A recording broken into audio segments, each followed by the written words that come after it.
আলোচনা করার চেষ্টা করব ইনশাআল্লাহ আজিজ। উক্ত বিষয়ে আলোচনা পূর্বে যে বিষয়টি আপনাদেরকে অবগত করাতে চাইছি তা হলো, আপনারা এত বড় আয়োজন করেছেন মানুষকে দিন ধর্ম শোনানোর জন্য, মানুষকে আল্লাহওয়ালা বানানোর জন্য, মানুষকে দিন ইসলামের জ্ঞান দিয়ে এক সোনালী জাতি গঠনের লক্ষ্যে। কিন্তু যাদের দ্বারা একটা সমাজ গঠিত হবে তাদের আজকে এখানে উপস্থিতির সংখ্যা অনেক কম। এর পেছনে দুটো কারণ। তার একটা কারণ হচ্ছে অজ্ঞতা, জাহালাত বা মূর্খতা, আর 2 নম্বর কারণ হচ্ছে, আরও যদি সেইভাবে বলার চেষ্টা করি তাহলে মানে তারা সম্পূর্ণ দিন ইসলামের জ্ঞান তাদের কাছে আছে, প্রয়োজন নেই আসা। এখন আপনারা বিবেচনা করবেন এই দুটো কারণের মধ্যে কোনটা আপনাদের এলাকায় সংগঠিত হয়েছে। যদিচ আমরা বিভিন্ন জেলায়, রাজ্যে, বিভিন্ন দেশে যখন প্রোগ্রাম করতে যাই, পরিস্থিতি পরিবেশ বুঝে যেটুকু বুঝতে পারি তাতে বেশিরভাগ মানুষ দিন ইসলাম সম্পর্কে অজ্ঞ।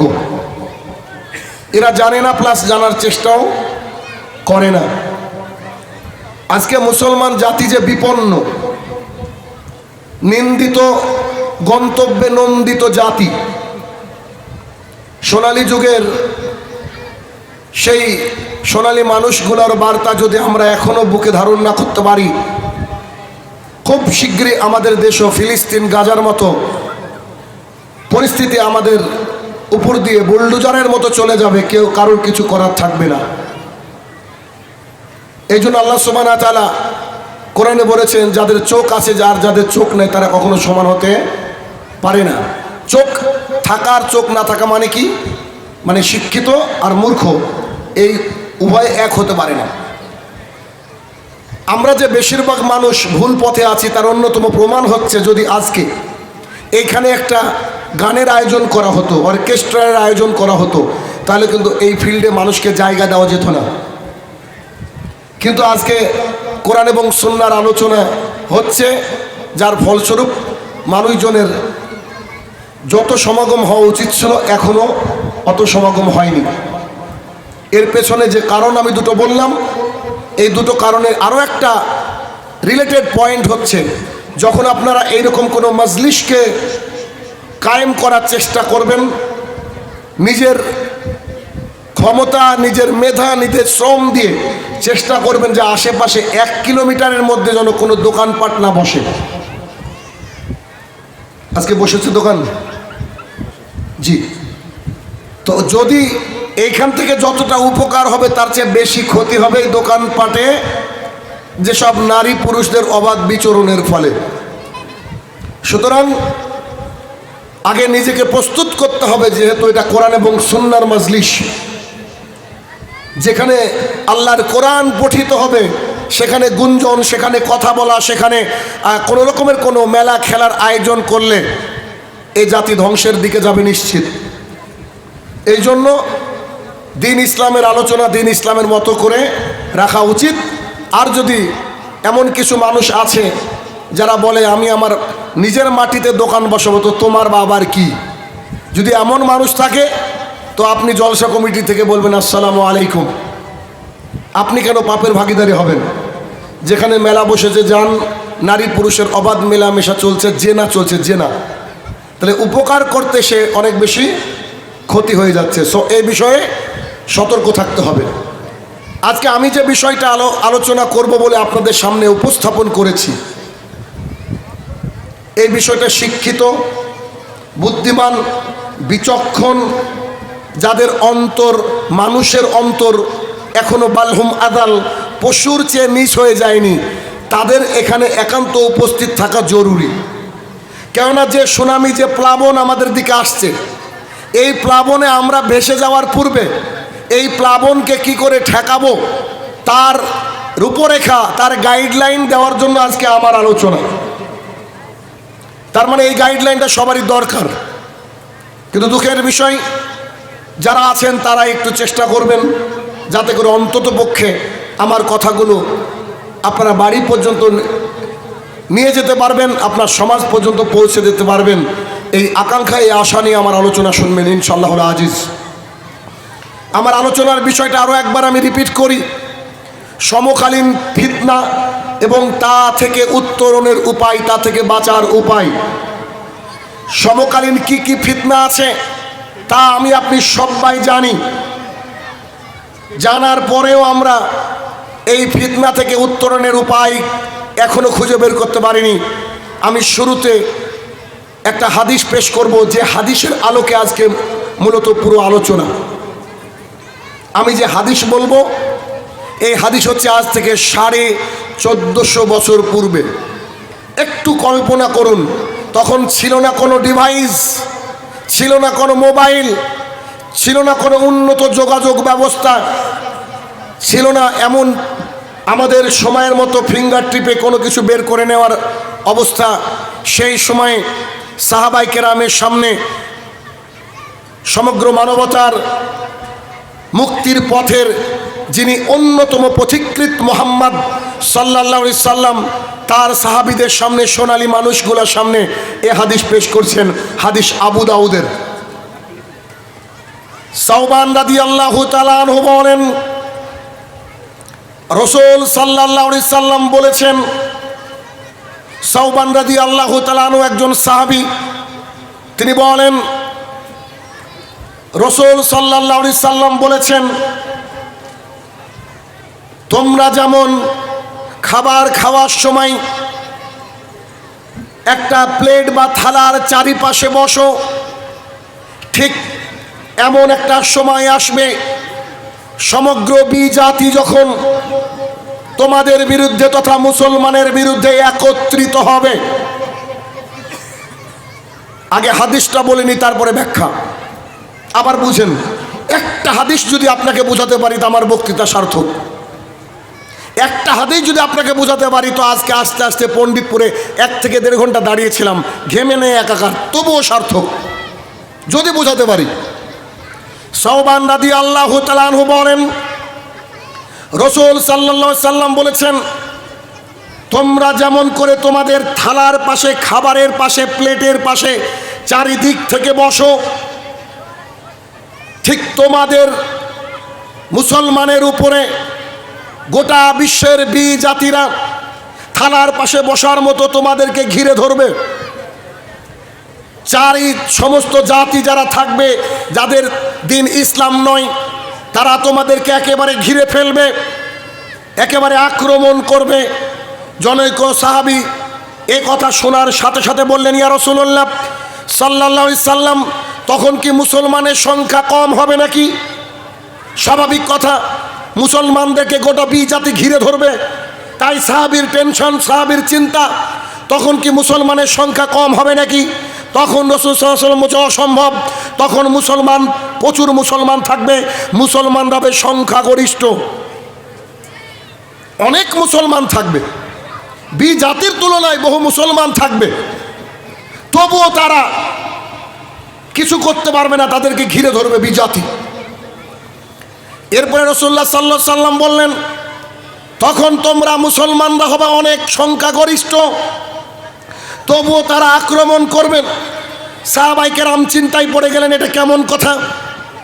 বহু মুসলমান থাকবে, অথচ মুসলমানের বিরুদ্ধে ষড়যন্ত্রকারী গোটা বিশ্বের সমস্ত বিজাতির বিরুদ্ধে, তাহলে কি মুসলমানরা লড়াই করতে পারবে না? মুসলমানরা তাদের অধিকারকে ছিনিয়ে নিতে পারবে নাকি? সাহাবায়ে কেরামরা টেনশনে আছে। টেনশন করতে না করতে মুহাম্মদুর রাসূলুল্লাহ সাল্লাল্লাহু আলাইহি সাল্লাম বললেন, শুনে রাখো, তখনকার মুসলমানরা হবে তরঙ্গ তাড়িত আবর্জনার ন্যায়। আরেকটা কথা, তখনকার মুসলমানরা হবে প্লাবনে ভেসে যাওয়া খড়কুটার ন্যায়। ব্যাখ্যা পরে। এরপরে রাসূল সাল্লাল্লাহু আলাইহি সাল্লাম বললেন, কাফেরদের অন্তর থেকে আল্লাহ সুবহানাহু ওয়া তাআলা মুসলমানদের ব্যাপারে ভীতি তুলে নেবেন। কোনো কাফেরের অন্তরে মুসলমানদের প্রতি ভয় থাকবে না। এমন পরিস্থিতি হবে তখন রাসূল সাল্লাল্লাহু আলাইহি সাল্লাম বললেন যে মানুষ একেবারে দুনিয়ার মোহতে লিপ্ত হয়ে থাকবে, দুনিয়া দুনিয়া করে ব্যস্ত থাকবে। ওই মুহূর্তে তাদের পরিস্থিতি এমন হবে তারা মারা যেতে চাইবে না। তাদের এই দুনিয়ার যে বিষয়, এই বিষয়টা তাদের অনেক বেশি মানে তারা নিমজ্জিত হয়ে যাবে। হাদিস আবু দাউদ। একটা হাদিস পেশ করলাম, কতদিন আগের কথা? 1450 বছর আগের কথা। মনে হচ্ছে যে আজকের কথা। একেবারে বর্তমান পরিস্থিতির কথা বলেছেন আল্লাহ রাসূল সাল্লাল্লাহু আলাইহি সাল্লাম। 450 এই যে আমাদের যে সময়টা পার হয়ে গেছে, এই মানে এক বছর 2 বছর 100 বছর 200 বছর 300 বছর এরকম করে পৃথিবীর ইতিহাস যদি আমি দেখি, তো পৃথিবীর ইতিহাসের সমস্ত কথা যেন মুহাম্মদ রাসূলুল্লাহ সাল্লাল্লাহু আলাইহি সাল্লাম আল্লাহ সুবহানাহু ওয়া তাআলার এই ঐশী বাণীর মাধ্যমে সমগ্র জাতির জন্য একটা কিতাবের মধ্যে লিপিবদ্ধ করে দিয়ে চলে গেছেন। কল্পনা করেন। একটা উদাহরণ দিই হাদিসের ব্যাখ্যাটা এর পরে। বলেন তো নাস্তিক কাকে বলে? নাস্তিক কারা জানেন? যাদের কোনো সৃষ্টিকর্তা নেই। নাস্তিক মানে যাদের কোনো সৃষ্টিকর্তা নেই। তারা বলে পৃথিবীটা এমনি সুপার ন্যাচারাল পাওয়ারে চলছে, আল্লাহ ঈশ্বর ভগবান বলে কেউ নাই। কিন্তু পৃথিবীর বুকে যত নাস্তিক আছে খেয়াল করে দেখবেন, তারা যখন কোনো ধর্মকে খোঁচা দিয়ে কথা বলে, সবাই ইসলামকে খোঁচা দিয়ে কথা বলে। ইসলামকে খোঁচা দিয়ে কথা বলে। তারা কখনো হিন্দুকে খোঁচা দিয়ে কথা বলে না, ইহুদিকে খোঁচা দিয়ে কথা বলে না। আসল কথা, তারা নাস্তিক নয়, তারা হচ্ছে ইসলাম বিদ্বেষী। তারা হচ্ছে ইসলাম বিদ্বেষী।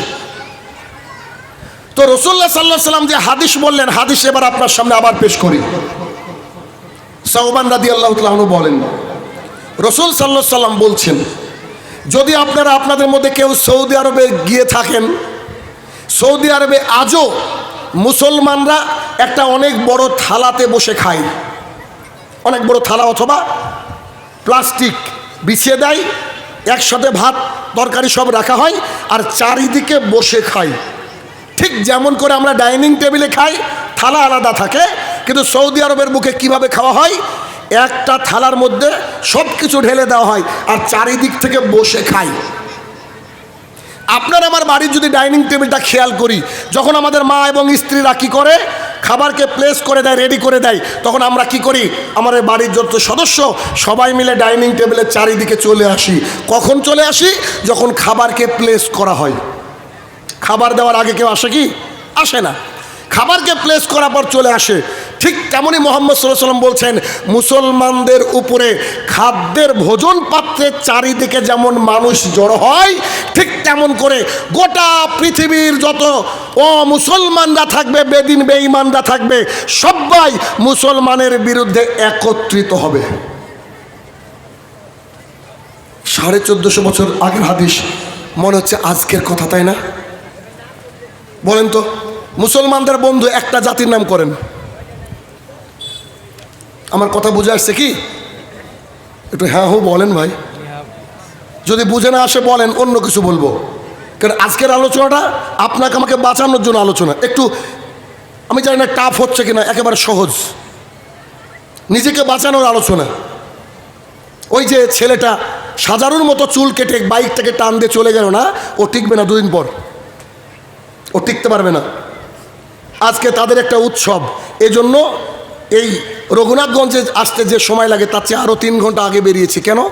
রাস্তায় যদি জয় শ্রীরামবালারা থাকে, বুঝতে পারেননি? এগুলোরা বাইরে একটু চলাফেরা করেন, সোশ্যাল মিডিয়াতে চোখ রাখেন, দেখেন দুনিয়াতে কি ঘটছে। তো রাসূলুল্লাহ সাল্লাল্লাহু আলাইহি সাল্লাম বললেন, জাতিরা তোমাদের বিরুদ্ধে একত্রিত হবে। গোটা পৃথিবীর বুকে মুসলমানকে ভালোবাসে এমন কোনো জাতি একটা জাতি নাই। অথচ আজকের দিনে, আজকের কথা বলছি, হ্যাঁ আজকে যে 6 তারিখ, আমি এই 6 তারিখের কথা বলছি। মালদার বুকে যারা রামকে ভালোবাসে, কথিত রামের প্রেমিক, যারা আজকে রাস্তার বুক দিয়ে মিছিল করে যাচ্ছিল, যদিও হাইকোর্ট নিষেধ করেছে যে যেন অস্ত্র নিয়ে মিছিল না হয়, তারা মিছিল করে যাচ্ছিল। মিছিল করে যাওয়ার সময় মুসলমানরা তাদেরকে পানি এবং সাহায্যের জন্য রাস্তায় দাঁড়িয়েছিল। সম্প্রীতি আপনি আমি দেখাই, তাদের সম্প্রীতি হচ্ছে জয় শ্রীরাম। পরিস্থিতি কত ভয়াবহ! কেউ মুসলমানকে ভালোবাসবে না।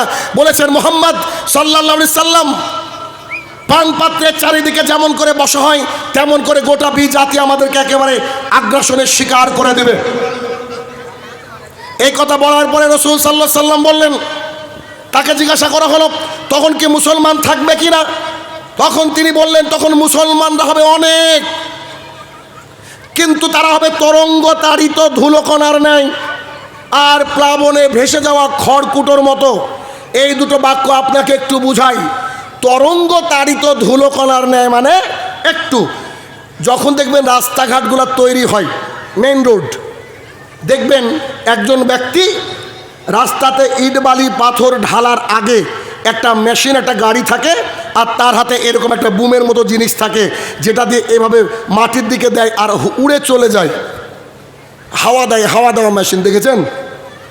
ওইখানে যদি একটা বড় পাথর থাকে, ও কি সরবে? কথা বলতে হবে তো, আমার কথা বুঝতে হবে তো, সরবে না। কিন্তু ধুলাকণা বালি উড়ে চলে যাবে। রাসূল সাল্লাল্লাহু আলাইহি ওয়াসাল্লাম বলছে মুসলমান থাকবে সেদিন, কিন্তু মুসলমানরা হবে তরঙ্গ তাড়িত ধুলোকণার ন্যায়। ইমান থাকবে না, খালি নাম আব্দুল্লাহ, শুধু নাম আব্দুর রহমান, শুধু আধার কার্ড ভোটার কার্ডের মুসলমান, শুধু কন্ট্রোলে 3 টাকা কেজি চাল খাওয়া মুসলমান, শুধু গরু খাওয়া মুসলমান তখন থাকবে। মানুষ এমনি উড়ে যাবে যেমন করে ধুলোকণা উড়ে যায়, তেমন মুসলমান। আল্লাহ রাসূল 1450 বছর আগে আপনাকে আমাকে বলছেন। একই হাদিসের অপর অংশে রাসূলুল্লাহ সাল্লাল্লাহু আলাইহি সাল্লাম কি বললেন? স্রোতে ভেসে যাওয়া খড়কুটোর মতো মুসলমানরা হবে। দেখবেন স্রোতের বিপরীতে চলতে গেলে শক্তি লাগে, ক্ষমতা লাগে, আর স্রোতের দিকে চলতে গেলে কোনো ক্ষমতা লাগে না। এই জন্য স্রোতে ভেসে থাকলে চলে যাওয়া হয়, খড়কুটোর কোনো মূল্য থাকে না। তাই মুসলমানরা এমন হবে যে মুসলমানের কোনো মূল্য আল্লাহর কাছে থাকবে না। গরু খাওয়া মুসলমানের আল্লাহর দরকার নেই। যে মুসলমান শুধু শুকুর আলী জুমার দিনে সালাত আদায় করতে যায়, এই মুসলমানের আল্লাহর জমিনে আল্লাহর কোনো দরকার নেই। খালিদ বিন ওয়ালিদ রাদিয়াল্লাহু তাআলা আনহু, উমর ইবনে খাত্তাব রাদিয়াল্লাহু তাআলা আনহু, আলী রাদিয়াল্লাহু তাআলা আনহু, আবু বকর রাদিয়াল্লাহু তাআলা আনহুর মতো মুসলমান দরকার এই জামানায়। রাসূল সাল্লাল্লাহু আলাইহি ওয়াসাল্লাম বলছেন মুসলমান হবে তরঙ্গ তাড়িত। একটা হুমকি দিলে ঈমান বিক্রি করে রেখে দেয়। একটা যদি ঝড় ঝপটা আসে সঙ্গে সঙ্গে ঈমানকে ত্যাগ করে দেয়। গাজার একজন মহিলা 2 চোখের মধ্যে পানি নিয়ে বলছে, আজকে আমার মেয়েটা শহীদ হয়ে গেল। ভোরবেলায় উঠেছিল সাহুর করার জন্য, ভাত খাওয়ার জন্য রমজানের, কিন্তু সে সাহারি করার আগেই আল্লাহ সুবহানাহু ওয়া তাআলা তাকে তুলে নিল। তাদের বোমা, ওই অসভ্য নোংরা জাতির বোমা এসে কলিজার টুকরা একটা বোনকে, কলিজার টুকরা একটা ভাইকে তুলে নিল। তাদের মিসাইল, তাদের আকাশে ওরা নানান যন্ত্র দিয়ে বেছে বেছে বেছে বেছে আজকে মুসলমানদেরকে নিধন করা হচ্ছে। 52 নাকি 56টা দেশ নাকি মুসলমানের, সবাই বসে আঙুল চুষছে।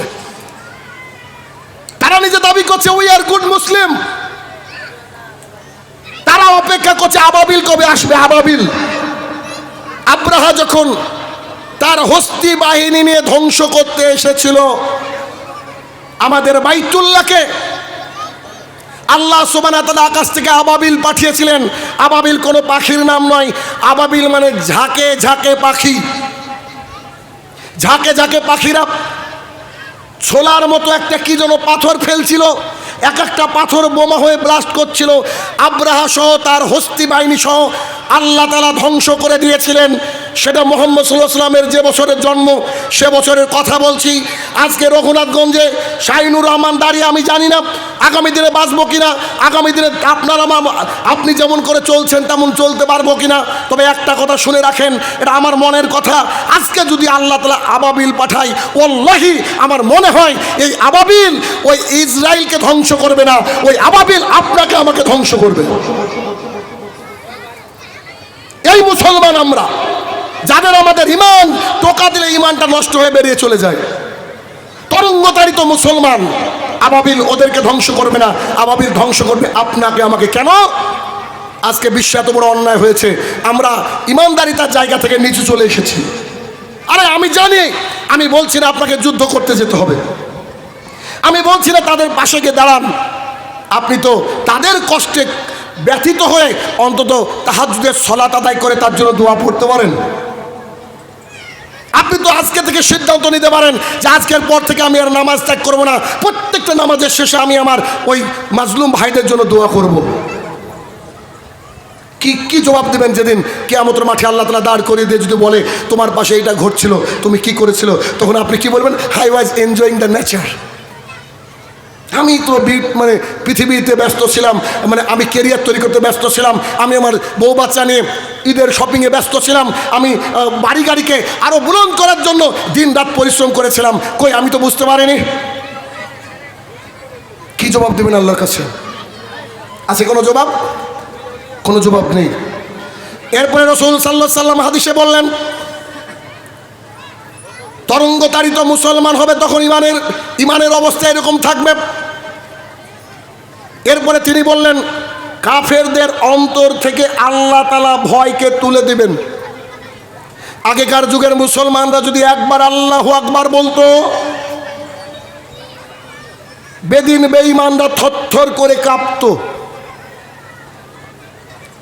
উমর ইবনুল খাত্তাব রাদিয়াল্লাহু তাআলা আনহু মক্কাতে বসে স্পেন শাসন করেন, অর্ধজাহানের খলিফা।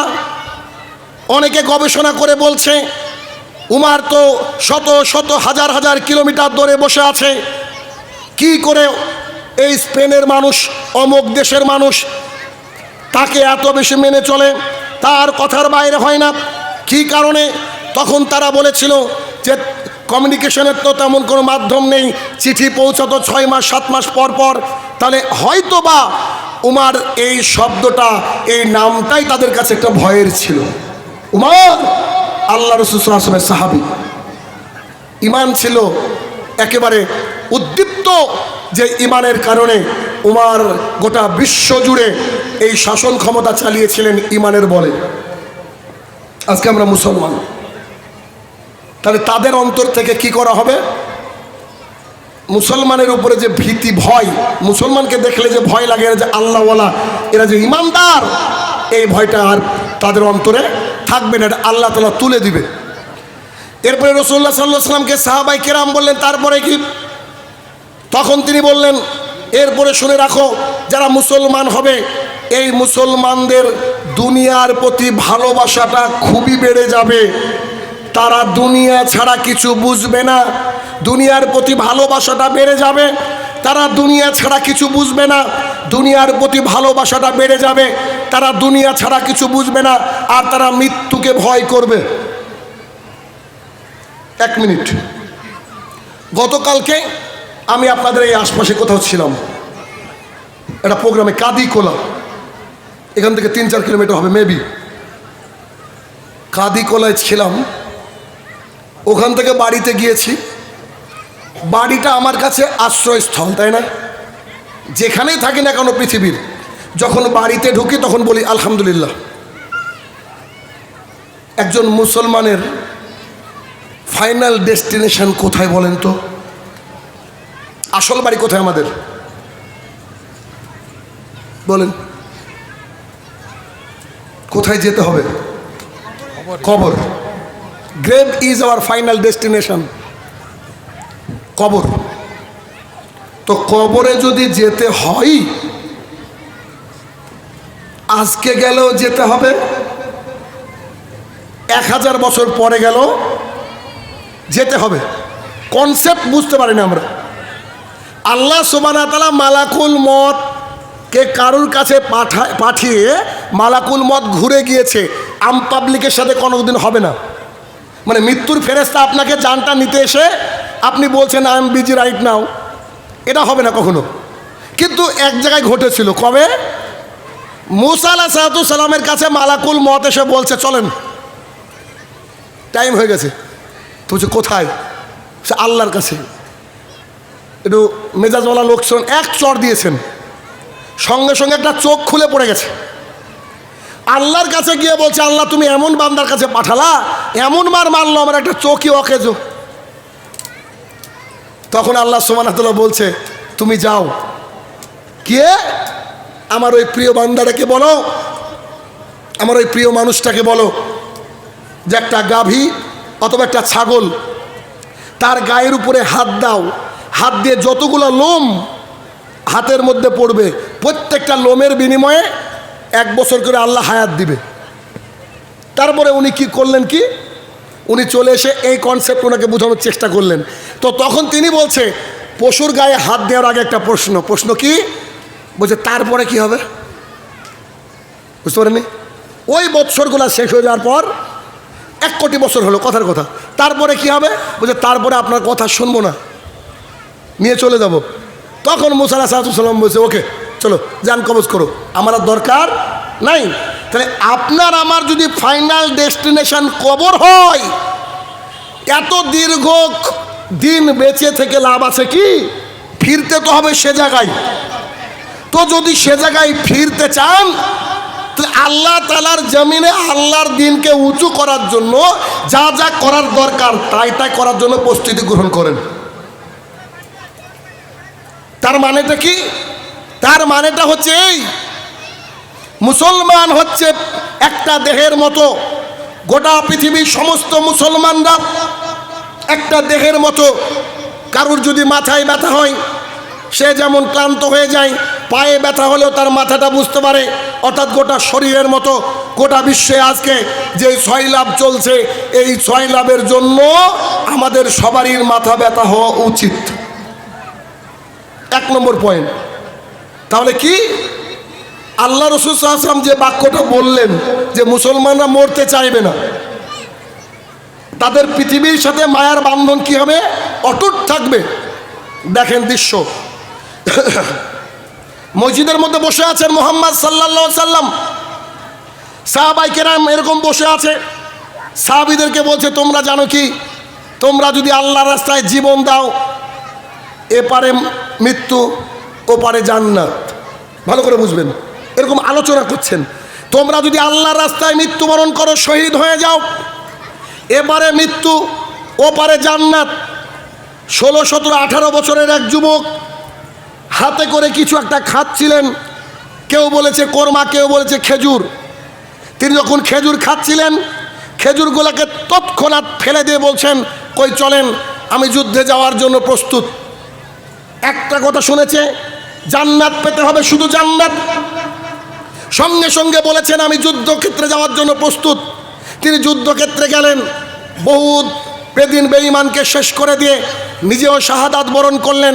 একজন সাহাবী আল্লাহ রসুলের কাছে এসে বলছেন, আল্লাহ রসুল সাল্লাল্লাহু আলাইহি সাল্লাম, ওই ছেলেটাকে মনে আছে নাকি, ইয়াং ছেলেটাকে? আল্লাহ রসুল বলছেন, কার কথা বলছো? ওই যে আপনি যখন জান্নাতের কথা বলেছিলেন, জান্নাতের সুসংবাদ দিয়েছিলেন, তার হাতে সামান্য খাবার ছিল, খাবারটাকে সে শেষ করতে পারেনি। তার ইচ্ছা ছিল আমি আল্লাহর জন্য শহীদ হয়ে যাব। খাবারগুলোকে ফেলে দিয়ে সঙ্গে সঙ্গে সে যুদ্ধের ময়দানে ঝাঁপিয়ে পড়েছিল।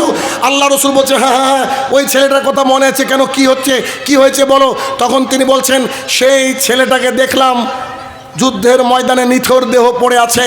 তখন আল্লাহ রাসূল সাল্লাল্লাহু আলাইহি ওয়াসাল্লাম বলছেন, আমি দেখতে পেলাম তার অন্তরটা, সে নিজে তার অন্তরটা সবুজ পাখি হয়ে জান্নাতের মধ্যে ঘুরে বেড়াচ্ছে। এ হচ্ছে মুসলমান, এ হচ্ছে মুসলমান। মুসলমানের টার্গেটই হবে জান্নাত। এই পৃথিবীটা আমাদের কাছে মূল্যহীন, আল্লাহর কাছে আরো বেশি মূল্যহীন। কেমন? মুস্তাওরিদ ইবনে সাদ্দাদ রাদিয়াল্লাহু তাআলা আনহু বলেন, রাসূল সাল্লাল্লাহু আলাইহি সাল্লাম বলেছেন, তোমার এই হাতের আঙুলটা সমুদ্রের মধ্যে ডুবিয়ে দাও, তারপরে আঙুলটাকে তুলে দেখো আঙুলটাতে কতটা পানি দাঁড়ালো। সাহাবায়ে কেরাম এই দৃশ্য আল্লাহ রসুলের সামনে দাঁড়িয়ে শুনছেন।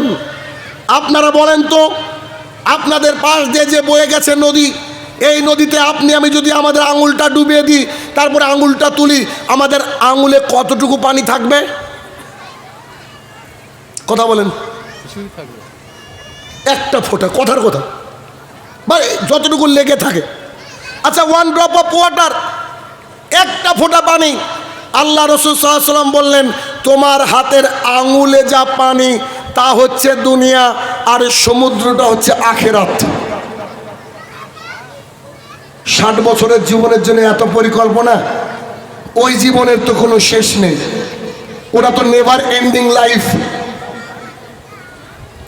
জাবের রাদিয়াল্লাহু তাআলা আনহু বলেন, রাসূল সাল্লাল্লাহু আলাইহি সাল্লামের সাথে একবার আমরা হাঁটছিলাম, তিনি একটা মৃত কান কাটা ছাগলের বাচ্চাকে দেখতে পেলেন। মৃত, যা মুসলমানের জন্য কোনো কাজ নাই, কান কাটা মানে খুঁত, ছাগলের বাচ্চা যার কোনো মূল্য নাই। রাসূল সাল্লাল্লাহু আলাইহি সাল্লাম মৃত কান কাটা ছাগলের বাচ্চার কানটাকে ধরলেন, এভাবে ধরে বলছেন, সাহাবীরা, জি আল্লাহ রাসূল বলেন, ছাগলটাকে ক টাকা দিয়ে নিবা, ক দিনার দিয়ে নিবা, ক দিরহাম দিয়ে নিবা, আপনার আমার ভাষায় ক টাকা দিয়ে নিবা। সাহাবায়ে কেরাম বলছেন, আল্লাহ রাসূল বলেন কি, ছাগলটা যদি এমনি দেন তাও নিব না, 1 পয়সা দিয়েও নিব না, এটা আমাদের কাছে মূল্যহীন। এই ছাগলের কোনো মূল্য নেই। কেন মূল্য নেই? ছাগলটা বাচ্চা, 2 ছাগলটা কান কাটা, 3 ছাগলটা মৃত। মৃত জিনিস মুসলমানদের জন্য খাওয়া জায়েজ নাই, এটাকে কোনো মূল্যই আমরা দেব না, এটা আমাদের জন্য হারাম, এটা আমরা নিব না। সঙ্গে সঙ্গে মুহাম্মদ সাল্লাল্লাহু আলাইহি ওয়াসাল্লাম বলছে, আল্লাহি, আল্লাহর কসম করে বলছি, আল্লাহর কসম করে বলছি, আল্লাহর কসম করে বলছি, এই মৃত কান কাটা ছাগলটা তোমাদের কাছে যত মূল্যহীন, আল্লাহর কাছে দুনিয়াটা তার চেয়ে বেশি মূল্যহীন। কথা বুঝছেন আমার? আপনারা কি জানেন পৃথিবীর আরবি কি? পৃথিবীর আরবি আপনারা কেউ জানেন না, কিন্তু আমি বলছি ওয়াল্লাহি, আল্লাহর কসম করে বলছি, সবাই জানেন, সবাই জানেন, কিন্তু জানেন না যে ওইটা আরবি। পৃথিবীর আরবি হচ্ছে দুনিয়া, জানেন না? দুনিয়া মানে হচ্ছে যা তুচ্ছ তাচ্ছিল, ইউজলেস, তাকে বলা হয় দুনিয়া। এই জন্য আল্লাহ করেছে। যেমন আরেকটা হাদিস, শাহুল ইবনে সাদ রাদিয়াল্লাহু তাআলা আনহু বলেন, রাসূল সাল্লাল্লাহু আলাইহি ওয়াসাল্লাম বলেছেন, আল্লাহর কাছে যদি দুনিয়াটা মছা বা মাছির দানা সমতুল্য হতো, আল্লাহ তাআলা কোনো কাফেরকে এক ঢোক পানি গিলতে দিতেন না। যদি আল্লাহর কাছে দুনিয়াটা কিসের মূল্য হতো? মশা বা মাছির দানা সমতুল্য। আল্লাহর কাছে দুনিয়ার কোনো মূল্য নাই। গোটা পৃথিবীর মুসলমানরা যদি আজকে তাহাজ্জুদ পড়া শুরু করে, আল্লাহর কি কোনো উপকার হবে? গোটা পৃথিবীর মানুষ যদি আল্লাহকে না মানে, আল্লাহর উপকার হবে? তিনি তো স্রষ্টা, তিনি তো ক্রিয়েটর, তিনি আপনাকে আমাকে পাঠিয়েছেন, লিয়া বলুয়াকুম, আপনাকে আমাকে পরীক্ষার জন্য পাঠিয়েছেন।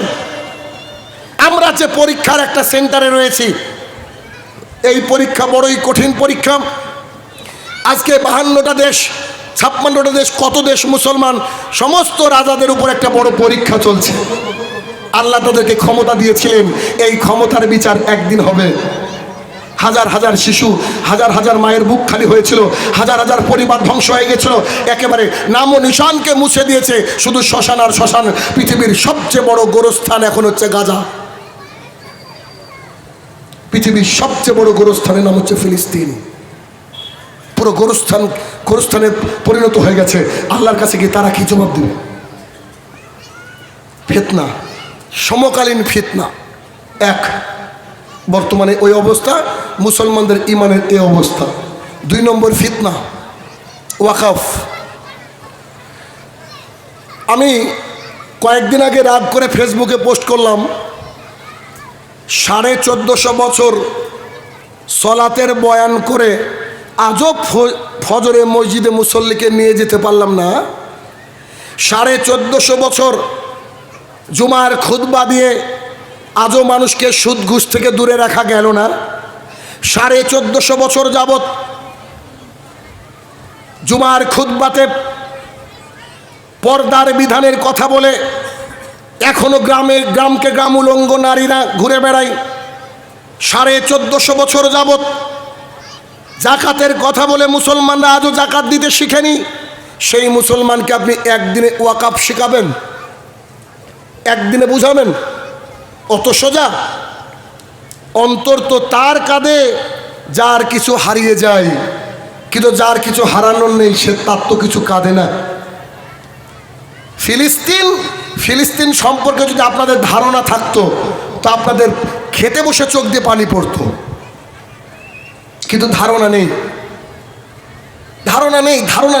এই যে ওয়াকাফ, আজ মধ্যরাতে ওয়াকাফের বিল পাশ করলো, ঠিক আছে, অসুবিধা কি? ওয়াকাফ, আমাদের বাপদাদারা ইমানদার ছিল, মুসলমান, কোটি কোটি টাকা সম্পদ দিয়েছে। কার নামে? আল্লাহর নামে। আল্লাহ তো এসে চালাবে না। আল্লাহর জমিনে ইমানদার দিনদার মুসলমান মানুষ এই ভারতবর্ষের বুকে কোটি কোটি ট্রিলিয়ন বিলিয়ন ডলারের সম্পদগুলোকে দেখভাল করে।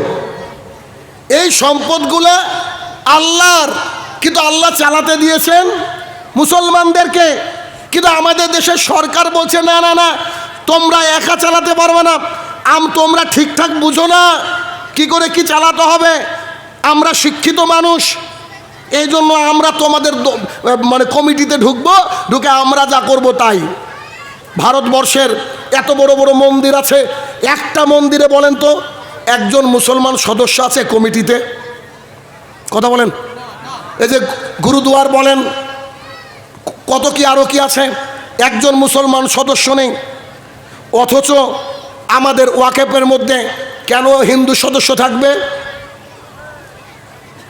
আমাদের ঈমান নেই, এই জন্য আমরা আমাদের সম্পদকে বুঝিনি, এই জন্য আমরা আমাদের বাপদাদার পথকে অনুকরণ করিনি, এজন্য সরকার আজকে যে বিল পাশ করলো, এই বিলের ভয়াবহতা কি একটু বলি। এইটা একটা গোরস্থান। আপনার আমার বাবা, আপনার আমার সন্তান ছেলে মেয়ে এখানে দাফন আছে। এখন আগামীকালকে পুলিশ এসে বলবে এইটা হচ্ছে সরকারি প্রপার্টি, সো এখান থেকে সব কবরকে তুলে ফেলে দেব। ভালো লাগবে না?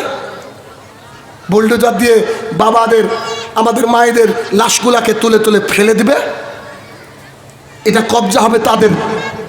একদিন আসরের নামাজ আমরা আদায় করছি, ঠিক এমত অবস্থায় একদল পুলিশ এসে বলবে প্লিজ ডু ফাস্ট, তাড়াতাড়ি করেন। কি ব্যাপার?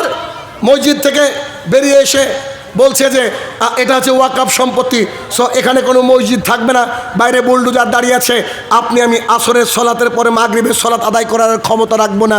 এটা হচ্ছে ওয়াকফ বিল পাস। এদেশের বুকে হাজারো মাদ্রাসা, যেই মাদ্রাসাগুলা আপনি খারেজি মাদ্রাসা বলেন, এমনি যে সব সরকারি বেসরকারি লক্ষ লক্ষ মাদ্রাসা আছে, এই মাদ্রাসায় গিয়ে একদল পুলিশ বাহিনী গিয়ে বলবে সরি, এরা আমাদের সম্পদ, এরা দেশের সম্পদ, এখানে কোনো আরবি শিক্ষা চলবে না, so you have to aside right now, আপনারা এখান থেকে দূরে সরে যান, আপনাকে আমাকে চলে আসতে হবে। কেন? তাদের হাতে নথি আছে। নিজের সম্পদকে এখন তারা তাদের মতো করে পরিচালনা করবে। এটা হচ্ছে ওয়াকফ বিল পাস। কথা কি বুঝাতে পারলাম আমি? কিন্তু আমার একটু অ্যালিগেশন আছে, একটু অভিযোগ আছে। ওয়াকফ সম্পত্তি ভারতবর্ষের বুকে প্রত্যেক বছর 100 কোটির উপরে ইনকাম করে। বুঝেননি? ওয়াকফ থেকে আয় হয় কত? মানে 2020 থেকে 21-এর আয় ছিল 104 কোটি টাকা। কোথায় গেল?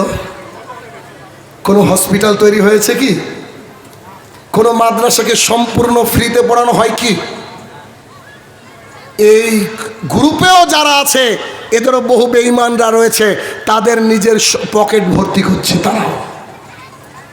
মানে ওয়াকফ থেকে মুসলমানরা যত উপকার লাভ করার কথা ছিল অত উপকার লাভ করেনি। কেন? 1 টাকা খরচ করলে 1 কোটি পকেটে ঢুকে তাদের। দোষ সবার আছে, হ্যাঁ দোষ সবার আছে, তাই বলে কি তাদের হাতে ছেড়ে দেওয়া যাবে? ছেড়ে দেওয়া যাবে না। আপনার আমার দায়িত্ব কি? ওয়াকফ সম্পর্কে ভালো করে জানা, জনমত গড়ে তোলা এবং সরকারের কাছে মার্কস পিটিশন দেওয়া। বলছি না রাস্তা অবরোধ করতে হবে, ইসলাম পারমিশন দেয় না। আপনি রাস্তা অবরোধ করে দাঁড়িয়ে আছেন, কোন একজন প্রসূতি মা সে তার প্রসব যন্ত্রণায় ছটপট করছে, আমাদের পারমিশন নাই তাকে আটকে রাখা। বলছি না যে সম্পদকে ভাঙচুর করতে হবে, চিনা দেশের সম্পদ রক্ষা করা আপনার ইমানি দায়িত্ব এবং কর্তব্য। আবু হুরায়রা রাদিয়াল্লাহু তাআলা আনহু বলেন, রাসূল সাল্লাল্লাহু আলাইহি সাল্লাম বলেছেন, আল্লাহর কসম করে বলছি ওই ব্যক্তি মুমিন নয়। আল্লাহর কসম করে বলছি ওই ব্যক্তি মুমিন নয়। আল্লাহর কসম করে বলছি ওই ব্যক্তি মুমিন নয়। সাহাবায়ে কেরাম বলছে, আল্লাহ রাসূল আপনি কার কথা বলছেন, কে মুমিন নয়? তখন রাসূল সাল্লাল্লাহু আলাইহি ওয়াসাল্লাম বলছে যে মুসলমানের হাত এবং মুখ থেকে তার প্রতিবেশী নিরাপদ নয়, ও ব্যক্তি মুমিন নয়। আমাদের হাত থেকে চণ্ডীদাস নিরাপদ, আমাদের হাত থেকে মিস্টার পিটার নিরাপদ। কেন? আমরা মুসলমান মানুষ, আমরা কাউকে অযথা আঘাত করতে পারি না। কিন্তু নীতি নৈতিকতার সাথে আমরা কোর্টে যেতে পারি, আমরা সরকারকে অ্যাপিল করতে পারি, আমরা আমাদের জনবল দেখাতে পারি, আর এগুলো করা উচিত বলে আমি মনে করি। নইলে আগামী দিন আমাদের মাদ্রাসা মসজিদগুলো থাকবে না বলে আমরা আশঙ্কা করছি। সো আপনারা বুদ্ধিমান মানুষ, নিজেরা বুঝুন কি করে ওয়াকফকে পাশ করবেন। আজকেই তো রাষ্ট্রপতি ওই যে কি মুর্মু আছে সাইন করে দিয়েছে, তার মানে এটা এখন অলরেডি আইন, কিছু করার থাকবে না। কিন্তু জনবল, ভারতবর্ষের মুসলমান, লক্ষ কোটি মুসলমান যদি চায়, ইনশাল্লাহ অবস্থার পরিবর্তন হবে। আল্লাহ সুবহানাহু ওয়া তাআলা বলেছেন, কোন জাতির ভাগ্য আমি পরিবর্তন করি না যতক্ষণ না জাতি তাদের নিজের ভাগ্যের পরিবর্তন করে। মুসলমানরা আজকে ঘুমিয়ে আছে, তাই তো বাবরি হয়েছে রাম মন্দির। পশ্চিমবাংলার বুকে 48% মসজিদে সলাতি হয় না। এই তো পরশুদিন কি তার আগের দিনে কোথায় প্রোগ্রাম করতে এসে বলছি যে আপনাদের এখানে ফজরে উপস্থিতি কয়জন? বলছে 3 জন। ওই মসজিদের তলে শিব মন্দির পাওয়া যাবে অল্প দিনে, আল্লাহ দিয়ে দিবে। মুসলমানিত্বকে আমরা ধ্বংস করে দিয়েছি।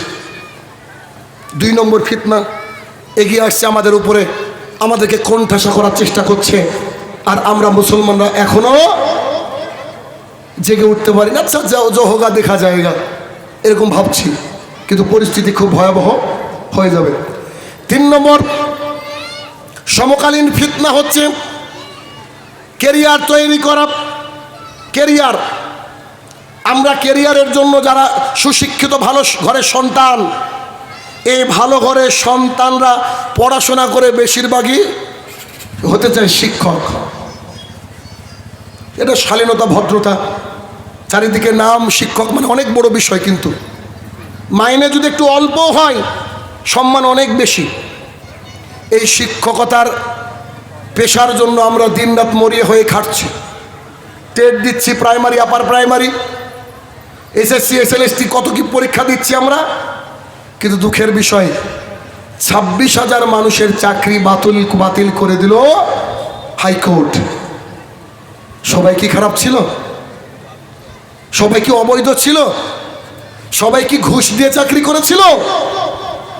আমি এখানে যে কথাটা আলোচনা করব বা যে বিষয়টা আমি উল্লেখ করতে চাইছি সেইটা হচ্ছে যে বর্তমানের সময় শিক্ষকতা করে যে সিকিউরিটি, এটা আর থাকলো না।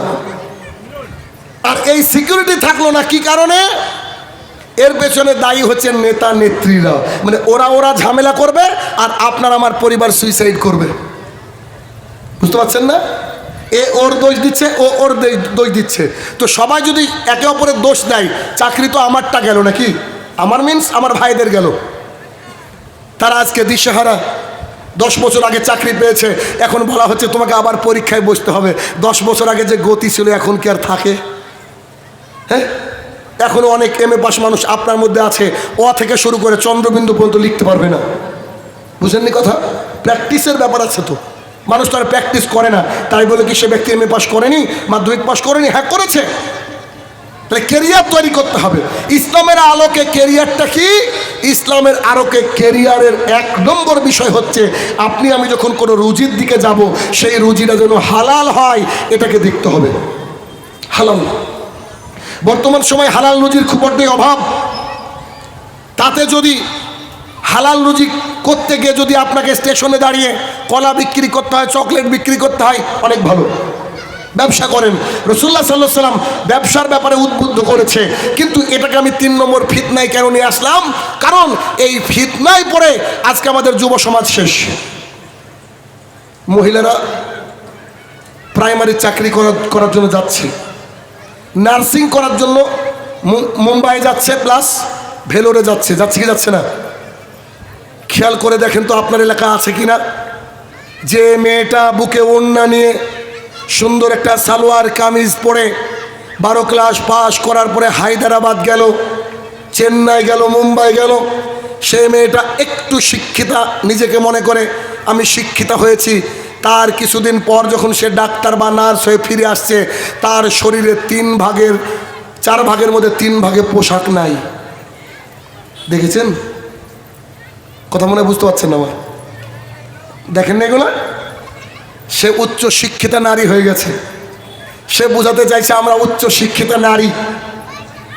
ওই নারীর ভার্জিনিটি আছে আমি শাহিনুর রহমান মনে করি না। ও বাইরে থাকবে আর ওর লজ্জাস্থান হেফাজতে থাকবে, অসম্ভব, অসম্ভব। বর্তমান সময়ে এত বড় ফিতনা এগুলো হয়েছে যে তারা এসে এলাকার বুকে ফিতনা ছড়াচ্ছে। তারা শিক্ষিত নারী, তাদেরকে দেখে আরো 5 জন আরো 10 জন গ্রামের মহিলারা নষ্ট হয়ে যাচ্ছে। আর যেসব লোক মাস্টারি করছে তারা, ভারতবর্ষের বুকে এমন একটা স্কুলও নাই যে স্কুলে স্টাফ রুম ছেলেদের আলাদা মেয়েদের আলাদা আছে। নিজের বউকে বাড়িতে রেখে যাচ্ছে আর স্কুলে গিয়ে শিক্ষকতা করছে, আর শিক্ষকতা করার সাথে সাথে ম্যাডামও থাকছে, সারাদিন ম্যাডামের সাথে চলছে কিছু না কিছু, বাড়িতে সে নিজের স্ত্রীর সাথে ঝামেলা। শত শত শিক্ষক পরিবারে এটা ঘটছে। এই কথাগুলো আমার জন্য বলা কঠিন, আপনারা হয়তো রিলেট করতে পারছেন না, কারণ আমার একটা ব্যাচের ছাত্র থাকে 300 থেকে 400, primary TET, upper primary, police department. আমি এগুলো পড়াই, আমি কম্পিটিটিভ এক্সামের ইংরেজি স্যার। গোটা বিশ্ব জুড়ে আমার ছাত্র আছে আলহামদুলিল্লাহ, স্পোকেন ইংলিশ শিখে, বেসিক গ্রামার শিখে আমার কাছ থেকে। আমার লেখা টেটের বই পশ্চিমবঙ্গের ঘরে ঘরে আছে, অ্যামাজন ফ্লিপকার্ট থেকেও পাওয়া যায়। ভাইয়ের আমার জন্য কথাটা বলা অনেক টাফ, কারণ এসব বক্তৃতা আমার স্টুডেন্টদের কাছেও যাবে। কারণ নারী আর পুরুষ যখন একসাথে মিলিত হবে একটা ফিতনা হবে।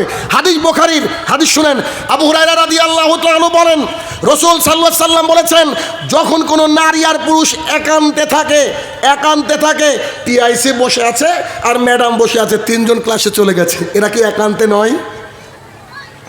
রাসূল সাল্লাল্লাহু আলাইহি সাল্লাম বলছে তাদের মধ্যে 3য় জন হচ্ছে শয়তান, 3 নম্বর জন শয়তান। এই জন্য আল্লাহ এমনি বলেননি ওয়াকারনা ফি বুয়ুতিকুন্না ওয়ালা তাবাররাজনা তাবাররুজাল জাহিলিয়াতিল উলা, মহিলারা শোনো তোমরা বাড়ির মধ্যে থাকো, খবরদার জাহালাতের যুগের মতো নিজেকে দেখিয়ে বেরিও না। 33 নম্বর সূরা 33 নম্বর আয়াত। সুতরাং এই যে 3 নম্বর ফিতনা যেটা বললাম, কেরিয়ার চয়েস, তাহলে কি কেরিয়ার নেবেন? যে কেরিয়ারটা হচ্ছে হালাল। ডাক্তারি পেশা নিতে পারেন, আপনি সর্বোচ্চ স্তরে শিক্ষকতা করতে পারেন, কিন্তু ফিতনা থেকে যদি বাঁচার আশঙ্কা থাকে তখন আপনি যেতে পারেন, আদারওয়াইজ আপনি অন্যদিকে ফোকাস করেন। আল্লাহ রাসূল ব্যবসার কথা বারবার করে বলেছে, ব্যবসা করেন, নিজের মর্জি মতো হালালভাবে ব্যবসা করেন, ইনশাল্লাহ দেখবেন সমাজ পরিবর্তন হবে, ফিতনা মুক্ত হবে। 4 নম্বর অন্যতম সমকালীন ফিতনা যা চরমভাবে প্রত্যেক পরিবারের রন্ধে রন্ধে, সেটা হচ্ছে একটা ছেলে একটা মেয়ে সব বিষয়ে জ্ঞান রাখলেও ইসলামিক বিষয়ে জ্ঞান নাই। ঠিক না ভুল বললাম?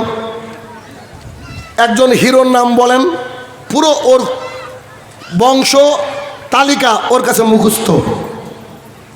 আজকে রাত্রে গিয়ে আপনার স্ত্রীকে বলবেন যে কটার সময় কোন সিরিয়াল দেখবেন, ডক্টর জাকির নায়কের মতো রেফারেন্স দিচ্ছে, কিন্তু আপনার MA পাস, ডবল MA পাস, PhD করা সন্তানটাকে ডাকেন তো, দেখে তাকে বলেন বেটা can you tell me 5 sentences about Muhammad সাল্লাল্লাহু আলাইহি সাল্লাম। বেটা তুমি কি বলতে পারো নাকি আল্লাহ রসুল সম্পর্কে 5টা বাক্য? নিচের দিকে তাকিয়ে দেখবেন প্যান্ট ভিজে গেছে। অথচ মেসি, রোনাল্ডো, খান ইত্যাদির বিষয়ে ওর নলেজ একেবারে পাক্কা নলেজ, কিন্তু দুঃখের বিষয় ও মুহাম্মদ সাল্লাল্লাহু আলাইহি সাল্লাম সম্পর্কে জানে না। এই মানুষটা কবরে কি করে পরিত্রাণ পাবে? কবরে গিয়ে প্রথম আপনাকে প্রশ্ন করা হবে।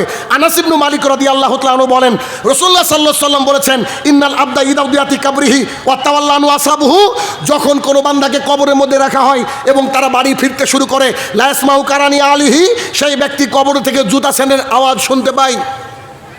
তখন ফেরেশতাদ্বয় প্রথম থেকে প্রশ্ন করে, মা হাজা রাজুল আল্লাযী বাইসা বিকুম, তোমাদের মধ্যে একজন ব্যক্তিকে পাঠানো হয়েছিল, সেই ব্যক্তি সম্পর্কে তুমি কি জানো? সেই ব্যক্তি বলবে হা হা লা আদরি, হাই হাই আফসোস, আমি সেই ব্যক্তি সম্পর্কে কিছু জানি না। তখন ফেরেশতা ওকে মারবে আর বলবে ওলা দাঁড়াইতা ওলা তারাইতা, তুমি পড়োনি শোনোনি। দেখেন, তাহলে ফার্স্ট যে প্রশ্ন করা হবে কবরে সেটা নবী সম্পর্কে। নবীর জীবনীর শ্রেষ্ঠ গ্রন্থের নাম হচ্ছে আর রাহিকুল মাকতুম, বাংলাতেও আছে। এই রাহিকুল মাকতুম পড়ার সৌভাগ্য এখন আমাদের হয়নি। আমাদের পরিবারের, আমাদের সমাজের মানুষ সব বুঝে, সব কিছু বুঝে, কিন্তু দিন ইসলাম এ ব্যক্তি বুঝে না। যুবকদের মধ্যে দিন ইসলাম প্রচারের অন্যতম মাধ্যম হচ্ছে এই জলসা, এই মাহফিল। দেখেন, এই মাহফিলটা করতে গিয়েও এক শ্রেণীর মানুষ তো এলাকায় বলেছে কি করো ঘোড়ার ডিমে দিয়ে কোনো উপকার হয় কি? বলে কি বলে না? এক শ্রেণীর মানুষ আছে, মানে না ওদিকে না এদিকে, কোনো কিছু করবে না। তাই তো একটা মজার ঘটনা, এখন একটা খুব দেখবেন খুব ভালো ভালো সে লেভেলের শিক্ষিত মানুষ যারা নিজেকে শিক্ষিত মনে করে, নাস্তিক টাইপের, তারা বলে আপনারা বুখারি নিয়ে পড়ে থাকেন, আপনারা কোরআন নিয়ে পড়ে থাকেন, ইত্যাদি ইত্যাদি ইত্যাদি। বলে কি বলে না ভাইরা আমার? এটা বলে। তো এখন যদিও কথাটা মজার, কিন্তু কথার মধ্যে অনেক শিক্ষা আছে। একটা ইয়াং ছেলে মসজিদে ঢুকে গিয়েছে, মসজিদে ঢুকে যাওয়ার পর বলছে হুজুর কি করেন? বলছে বেটা বুখারির দার্স দি। বুখারির দার্স মানে বুখারি পড়ে শোনাচ্ছে, অনেকগুলো লোক আছে। তো বলছে ছি ছি ছি, এই বিজ্ঞানের জামানায় এসে আপনাকে এখনো বুখারি পড়তে হবে? হ্যাঁ, মানুষ কোথায় চাঁদে পৌঁছে গেল আর আপনি মসজিদে বসে বুখারি পড়াচ্ছেন এখনো? এই জন্যে তো আমাদের মুসলমান সমাজের উন্নতি নাই। হুজুর বলছে তাই নাকি? এটা আবার বড় কি ব্যাপার? তখন বলছে আশ্চর্য, বড় কি ব্যাপার মানে? তো বলছে না, এটা কোনো বড় ব্যাপার না, এক সৃষ্টি আর এক সৃষ্টির কাছে যাওয়ার চেষ্টা করছে, এটা আবার এমন কি বড় ব্যাপার? বুঝেননি বোধ হয়? চাঁদে কারা যাচ্ছে? মানুষ। মানুষ কার সৃষ্টি? আল্লাহর। চাঁদ কার সৃষ্টি? তো হুজুরের উত্তর দেখেন, বলছে যে এক সৃষ্টি আর এক সৃষ্টির কাছে যাওয়ার চেষ্টা করছে, এখানে তাজ্জব হওয়ার কি আছে? তখন বলছে আপনারা ওই সেকেলে নিয়ে পড়ে থাকেন, আপনারা জীবনে উন্নতি করতে পারবেন না। তখন ওই ছেলেটাকে হুজুর ডেকে বলছে পৃথিবীতে অভাগা কে জানো? তো বলছেন না। তো বলছে তুমি জানো না অভাগা কে? বলছে না। বলছে পৃথিবীর সবচেয়ে অভাগা হচ্ছে তুমি। তো বলছে কেন? বুঝে না তুমি বিজ্ঞানীদের সাথে চাঁদে পৌঁছাতে পারলা, আর না তুমি বুখারির দার্সে, তাহলে তুমি কে? বুঝেন বোধহয়? না তুমি চাঁদে যেতে পারলা, আর না তুমি দিন ইসলাম জানতে পারলা, তুমি কে? তুমি তো সবচেয়ে অপদার্থ। এই জন্য যুব সমাজের মধ্যে দিন ইসলামের প্রচার প্রসার করতে হবে। যতদিন না যুব সমাজ দিন ইসলামের প্রচার প্রসার করবে, অতদিন পর্যন্ত সমাজ উন্নতি হবে না। কালকে আমার বক্তৃতার বিষয় ছিল আপনাদের এই কাদিকোলাতে, কালকে বক্তৃতার বিষয় ছিল যুব সমাজ ইসলামিক নসিহত। এত দুর্দান্ত বক্তৃতা দেওয়ার পরে গাড়ি স্টার্ট করে আসার সময় 8-10টা ছেলেকে দেখছি ফ্রি ফায়ার খেলছে। ও হুজুর গেল নাকি বিল ক্লিনটন নাকি মাইকেল জ্যাকসন, দেখার সময় নেই ওর। আমি এবার ড্রাইভারকে বলছি দেখ এদের কানে বক্তৃতা ঢুকবে, অথচ তাদের মা বাবা এখনো জীবিত নাই। তাহলে মোবাইলে ব্যালেন্স কোত্থেকে মারে? মোবাইলে তো এটা ব্যালেন্স মারতে হয় নাকি? তাহলে যুব সমাজের ফিতনা, এই ফিতনা থেকে বাঁচাতে পারে ইমাম সাহেবরা। আসরের পরে দার্সের ব্যবস্থা করেন, জুমার দিনে বসান তাদেরকে বুকের কাছে টেনে নেন, দিন ইসলাম বোঝানোর চেষ্টা করেন। কে বলেছে বলেন তো? কে বলেছে যে সমাজ পরিবর্তন হয় না? আমি আর রাহুল আজকে যেখান থেকে গিয়েছি সৌদি আরব থেকে, আমি যখন 2012 সালে আসি, আমার ব্লকে জলঙ্গিতে 12 সালের পূর্বে কেউ আমিন জোরে বলতে হয় এটা জানতো না। প্রথম আমি দিন ইসলাম প্রচার করি জলঙ্গি ব্লকে, আমি ফার্স্ট। আমি আর রাহুল একসাথে দিন ইসলামকে প্রচার করতে শুরু করলাম। যদি কোনো দিন সৌভাগ্য হয় আমাদের মসজিদে একদিন যাওয়ার, আপনি দেখবেন ইয়াং ছেলে, সবারই প্যান্ট টাকনুর উপরে, সবারই মুখে দাড়ি, সবাই 5 ওয়াক্তের মুসল্লি, আমাদের মসজিদে, মানে যেটা মেন মসজিদ বাজারের 5 কিলোমিটার দূর থেকে ফজরের জামাত ধরে। আমার মসজিদের কথা বলছি, ফজরে যতজন মুসল্লি, মাগরিবে ততজন মুসল্লি, জুমার দিনে ততজন মুসল্লি। কেউ পান বিড়ি জর্দা গুল সিগারেট আমার হিসাবে খায় না। কি দিয়ে বুঝাবো? কে বলে পরিবর্তন হয় না? চলেন আপনি একদিন জলঙ্গিতে চলেন, বেশি দূর না, এখান থেকে 110 কিলোমিটার রাস্তা। একবার দেখেন, সালাত আদায় করলে মনে হবে যে আপনি কোথায় আদায় করলেন। এখনও আমাদের 4 রাকাত সালাত আদায় করতে সময় লাগে 15 থেকে 20 মিনিট। আমরা তারাবি পড়ি 3 থেকে 3.5 ঘন্টা। আমরা নতুন দিন ইসলাম পেয়েছি না? দিন ইসলাম ছিল না যে আমাদের মধ্যে? কে বলে সমাজ পরিবর্তন হয় না? কত স্মাগলার, কত খারাপ মানুষ আমাদের এক একটা জুমার খুতবা শুনে হাউমাউ করে কেঁদেছে। সমাজ পরিবর্তন হয়েছে। টপিক অনুযায়ী জুমার খুতবা দিতে হবে আলেমকে, তাহলে সমাজ পরিবর্তন হবে। মানুষ দানের জন্য জালসা করে। আজ পর্যন্ত 2012 সাল থেকে আমরা একটাও জালসা করিনি। আজকেও 10 টাকার নোটের মধ্যে 500 টাকার নোট গুঁজে দেয় মসজিদের কৌটোতে। তাদেরকে দিন বুঝাতে পেরেছি, তারা ধর্ম বুঝে। আমি যখন মসজিদে যাই আমাকে একেবারে বাঘের মতো ভয় করে, আমার বাবা থেকে শুরু করে বাবার বয়সে বড় মানুষরা। একদিন এক লোকের ঘটনা, আমি যাচ্ছি, এত বড় দাড়ি, সে দেখছি বুখারি নিয়ে ঘুরে বেড়াচ্ছে। আমি ঢুকা মাত্রে সালাম দিয়ে বললাম, কি ব্যাপার? বলছে রাহুল বলছে 11 খান হাদিস আছে দাড়ি ছাটার। রাহুল বলছে 11 খান হাদিস আছে দাড়ি ছাটার। তখন আমি তাকে বলছি, রসুল সাল্লাল্লাহু আলাইহি সাল্লাম বলছে এফাউল লোহা, দাড়িটাকে ছেড়ে দাও। আর যাদের ব্যাপারে রাহুল হাদিস বলেছে তারা সবাই জান্নাতি। আপনার কি সার্টিফিকেট আছে? বুখারিটা বদ্ধ করে বলছে পড়বেই না। আমি বলছি ভালো, সেটাও ভালো। বুঝতে পারেননি? আমাকে দেখলে সবাই কাঁপে, ভয় করে। কেন? আমি ঢুকে বলবো আজকে একটা হাদিস পড়েছে, এটা বড় নতুন হাদিস। আমাদের লাইব্রেরি আলহামদুলিল্লাহ হয়তো পশ্চিমবঙ্গের বৃহৎ লাইব্রেরি। রাহুলের বাড়িতে শ্রীমদ ভাগবত গীতা, রামায়ণ, মহাভারতের, হিন্দুদের যা ধর্মগ্রন্থ আছে 5-7 লাখ টাকার হবে মাত্র। বাইবেল আছে 43 খানা। আমরা ভাই পড়াশোনা করে কথা বলি, বুঝেন না? তাহলে কি যুব সমাজকে পরিবর্তন করার জন্য ইমাম সাহেবকে অগ্রণী ভূমিকা গ্রহণ করতে হবে। সেই সাথে সাথে এলাকায় লাইব্রেরি থাকলে লাইব্রেরি করে যুবক সমাজকে এগিয়ে নিয়ে আসতে হবে। দেখবেন যুব সমাজ খুব ইন্টারেস্টেড হয়ে যাবে, যেমন আমাদের সমাজ ইন্টারেস্টেড। খুতবা দেওয়ার একজন মানুষ ছিলাম আমি। আলহামদুলিল্লাহ আজকে যাকে বলবো সে খুতবা দিতে পারে আমাদের মসজিদে। কেন? ওরা পড়ে, অভ্যস্ত হয়ে গেছে। চিন্তা করেন তাহলে এই যুব সমাজের ফিতনা, হেরোইন, নেশা, তারপরে আপনার নারীদের পেছনে ঘোরা, বাইক নিয়ে বাজেভাবে রাতভাবে চালানো, আর ওই রাত্রিবেলায় ফ্রি ফায়ার, পাবজি, এ থেকে দূরে রাখার জন্য ইসলামী দিক নির্দেশনা আপনাকে দিতে হবে। 4 নম্বর ফিতনা এটা গেল। 5তম অন্যতম বড় ফিতনা, আর বেশি আলোচনা করব না, সময় সংকীর্ণ। এরপরে অন্যতম একটা বড় ফিতনা আছে নারী। আব্দুল্লাহ ইবনে মাসউদ রাদিয়াল্লাহু তাআলা আনহু বলেন, রাসূল সাল্লাল্লাহু আলাইহি সাল্লাম বলেছেন প্রত্যেকটা ঘরে ফিতনা প্রবেশ করবে। সাহাবায়ে কেরাম বলছে তা কি করে? আল্লাহ রসুল বলছেন চোখের ফিতনা, চোখের জেনা হচ্ছে চোখ দিয়ে দেখা, অন্তরের জেনা কল্পনা করা, হাতের জেনা হাত দিয়ে ধরা, পায়ের জেনা ওই দিকে ধাবিত হওয়া। আজকে যে সব নারীরা সেজে গুজে এসেছে তার দিকে যদি আমরা তাকাই, আমাদের অন্তরে কি কল্পনা হবে কি হবে না? কথা বলেন। যদি কেউ বলেন হবে না, তাহলে তাকে বলবো যৌন রোগ বিশেষজ্ঞ দেখান। There is something in trouble. তাহলে কি? মা বোনকে বোরকা দিয়ে ঢাকতে হবে। This is the modesty. এটাই মডেস্টি। মানুষ মনে করে বেশি খোলামেলা হচ্ছে কি এটা যে মডার্নিটি, না, এটা ভুল। কেন ভুল? হাদিস আবু হুরায়রা রাদিয়াল্লাহু তাআলা আনহু বলেন, রাসূল সাল্লাল্লাহু আলাইহি সাল্লাম বলেছেন গোটা পৃথিবীটা হচ্ছে সম্পদ। 1 মিনিট, যে জমিটায় বসে জলসা করছি এই জমিটার 1 কাঠার দাম কত এখন? আইডিয়া বলেন তো। এটা রাস্তার ধারে 5 লাখ, নিয়ার অ্যাবাউট 5 লাখ।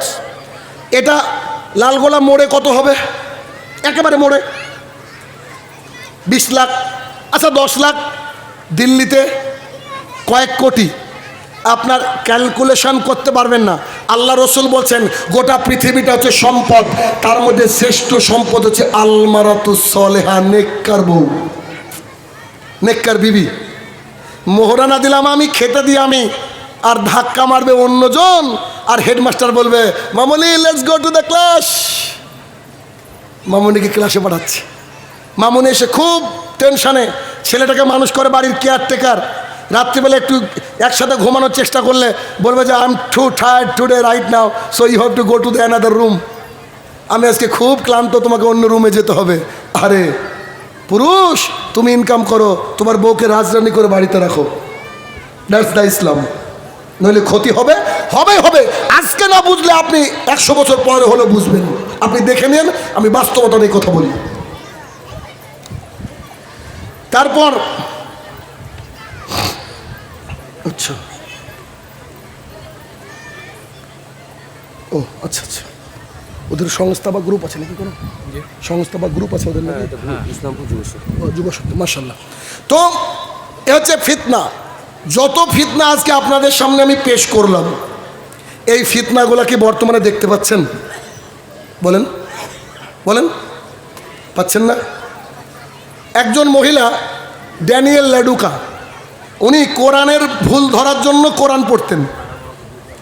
তো সূরা তহার মধ্যে রয়েছে big bang theory, how to create this আর্থ, পৃথিবী কী করে সৃষ্টি হলো, ওটা কোথায় আছে?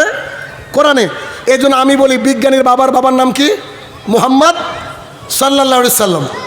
তো উনি দিন ইসলাম গ্রহণ করলেন, করার পরে উনি ওনার আত্মজীবনী লিখতে গিয়ে বলছে, those women who are sari skirt and shorts, they always keep a signboard on their chest or backward, and where mentioned like that, it's my open 24 hours, it's my shop, it's open 24 hour, whatever you can need you can take it from here, it is totally free of cost.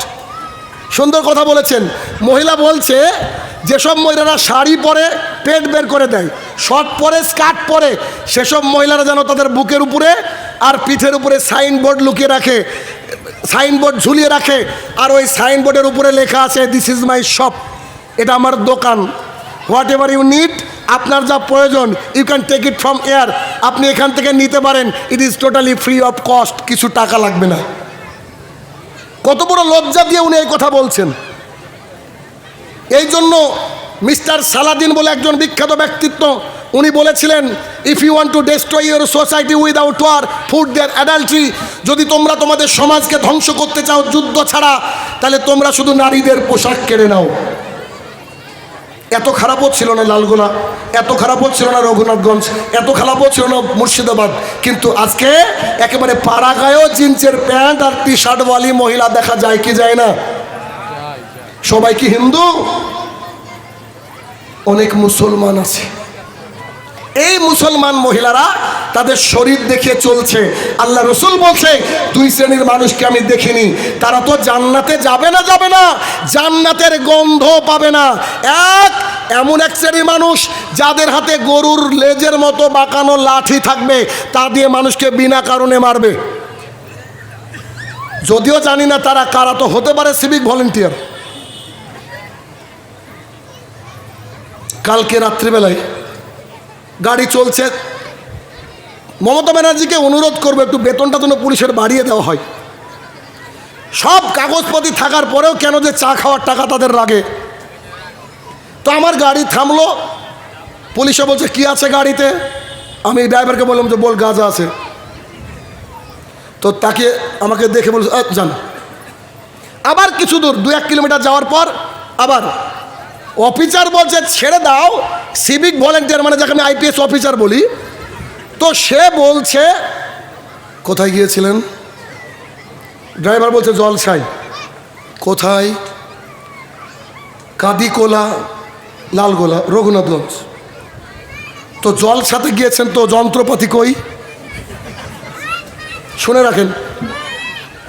তো গাড়ি ছেড়ে দিল, নইলে আমি কিছু বলতাম। ও মনে করেছে ওর ঢোল তবলা নিয়ে আমরা করি। বলছে যে ইনস্ট্রুমেন্ট কয়টা, বলছে ওর বুকে যে সিভিক বানানটা লেখা আছে ও পড়তে পারবে না। কারণ আমি তো শোনেন, আমি শাহিনুর রহমান এই হাত দিয়ে ভিডিও তৈরি করেছি, ডাক্তার তৈরি করেছি, শিক্ষক তৈরি করেছি, আর পুলিশ যে কত তৈরি করেছি পুলিশরাই জানে।